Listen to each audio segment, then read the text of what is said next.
Olá, meu nome é Gustavo Cazé, eu tenho 18 anos, moro no Rio de Janeiro e meu projeto é na área de ciências biológicas com enfoque na área de ciências agrárias. Bom, o nome do projeto é Busca por Alternativa ao Uso dos Agrotóxicos, elaboração de substância repelente a partir do óleo essencial do manjericão. Bom, o crescimento da população nas últimas décadas levou ao aumento da demanda da produção de alimentos, se tornando cada vez mais difícil conciliar essa demanda com o aumento exponencial da população. Para satisfazer essa demanda, o uso de pesticidas químicos sintéticos se tornou cada vez mais comum nas últimas décadas, o que trouxe consigo inúmeros riscos ao meio ambiente e à saúde humana.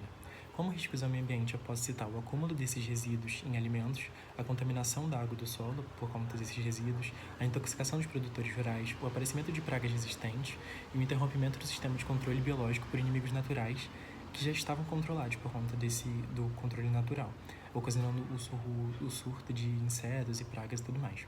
Já de risco à saúde humana, eu posso citar que, de acordo com o relatório da OMS, 3 milhões de pessoas são envenenadas pelo uso de agrotóxicos todos os anos, e cerca de 220 mil pessoas são mortas por conta desses envenenamentos, ou seja, é um dado muito alarmante.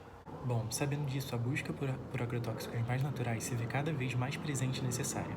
São inúmeras as plantas possuidoras de atividade inseticida, portanto, vê-se como alternativa mais sustentável utilizar-se dessa atividade dessas plantas para produzir novas classes de agentes de controle mais verdes e menos agressivos ao meio ambiente.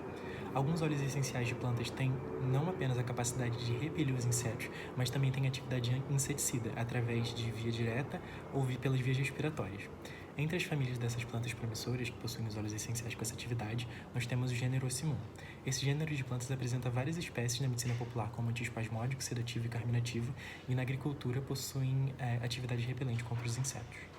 Por fim, como plano futuro do meu projeto, eu pretendo estruturar melhor o meu plano de pesquisa, buscando mais referências bibliográficas sobre o assunto, a fim de estruturar melhor minha pesquisa, definir qual será o método de extração, por exemplo, que eu vou usar na extração do manjericão, e definir perante quais insetos meu produto terá atividade repelente.